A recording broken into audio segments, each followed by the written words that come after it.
It's the Feeling Lucky Challenge this week. Tara is our star hero.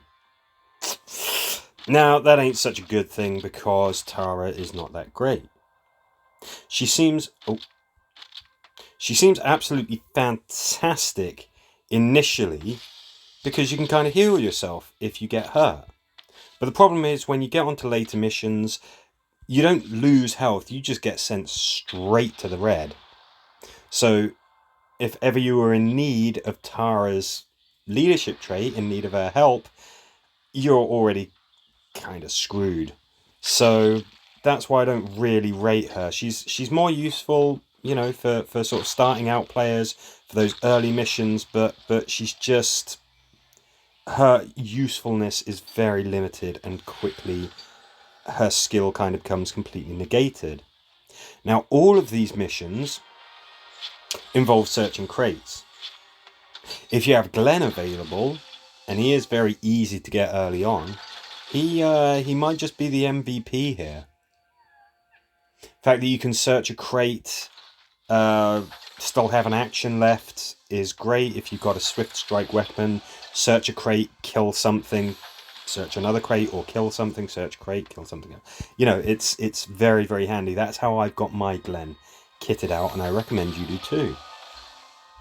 There's that bundle for free in the trade shop, which includes infinite gas, and I suggest you use that for the weekly challenge. That's where you're going to find yourself burning an awful lot of gas. Shell Hall, find the loot and get out.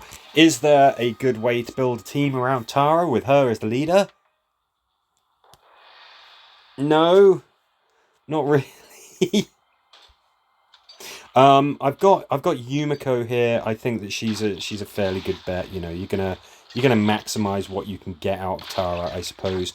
And of course, shooters are starting charged, so that is a bit of a bonus as well. Maybe having, I mean, you could bring bows, I suppose. Shoot during Overwatch. That will reduce the noise that you're making if you need to do that. Maybe bring a hunting bow. That reduces threat, so that maybe is a good way if you're gonna bring a team with plenty of shooters on. But I really like this set of missions. The fact that it's called, you know, Feeling Lucky Challenge. Well, luck does play a part, in kind of a cool way. You know, you could be struggling and struggling and struggling. You're like, okay, fine, I'll give this mission a go. I've suffered a lot. The first 3 crates that you search might be the ones that you need, and then you just get to escape. You know, or you could think that something's going to be a real, you know, absolutely no problem, and it can just throw you a curveball. Each go through is going to be different. This is a tricky one. This is a bit of a classic. You're going to find this on a lot of maps. There are exploding walkers. Definitely need to keep a heads up on that.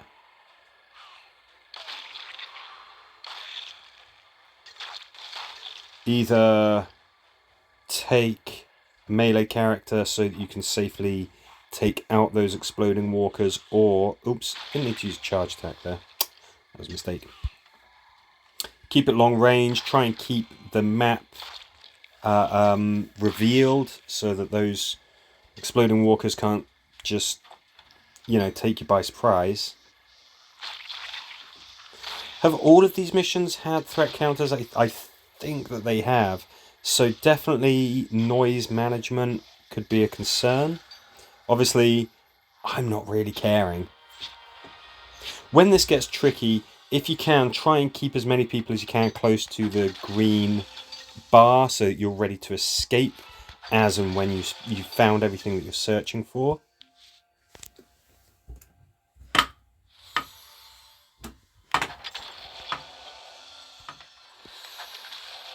Has the seasonal event finished? Kind of, I think it has, hasn't it? I should have checked for that.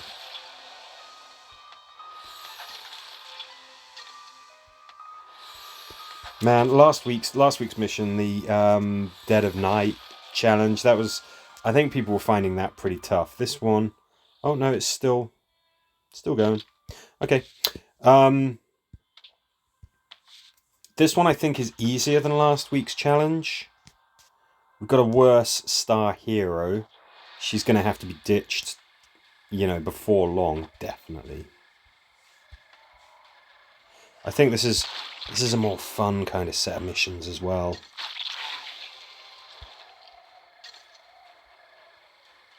Yeah, go on then. The key to these missions, of course, is those crates. On a lot of these, you could use characters like Beta, you could use things like Walker Mike, you could use the Whisperer's Mask, and then you could just get past the enemy.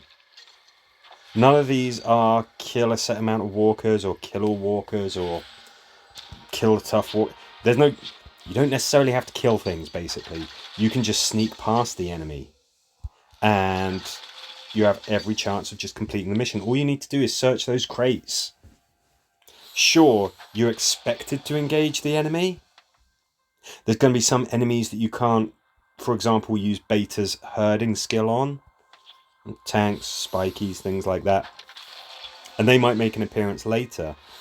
But really, if you're really, really struggling with these missions, maybe later on, maybe just throw a flare out there.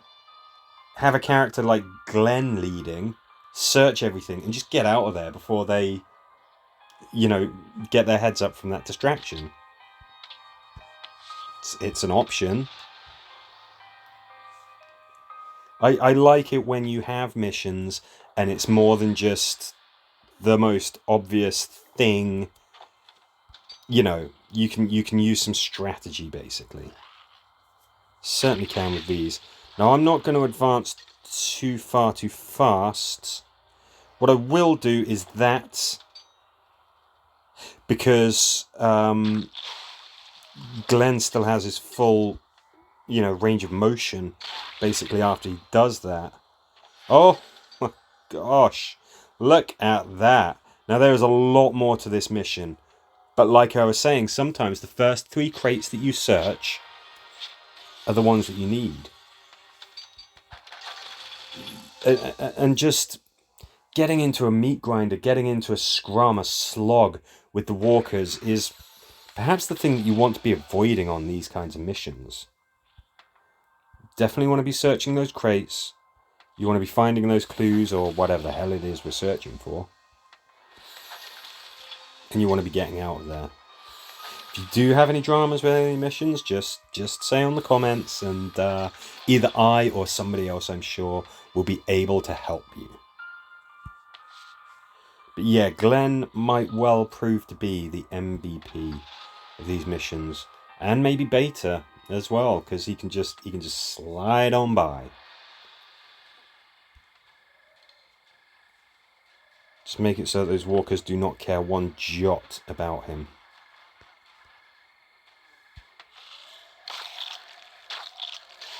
Okay, this is perhaps the biggest mission of this set. I'm happy to kill multiple enemies if I can.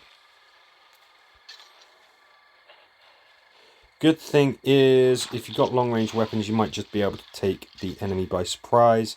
They're just sort of hanging around there. Ooh. Careful use of Glenn with that sort of searching means that you can... means that you can kind of cover so much of the map. It's ridiculous. And that's not just useful when it comes to searching things. It's also useful for exploring. If you know what's in front of you, you can prepare. Even on a map like this, where it's fairly open, you don't know where everything is. So maybe get Glenn to move his full movement to one of those car boots, open it up, and then guess what? You can just make a full movement again, pretty much. So, great way of exploring. Damn, I wish I'd saved some of those free unlocks. Do we feel lucky? Come on. Oh my... That wasn't worth it.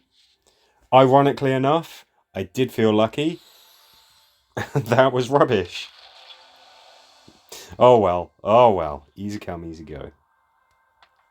Okay, so this is the Feeling Lucky Challenge. I really do think this is a fun set of missions.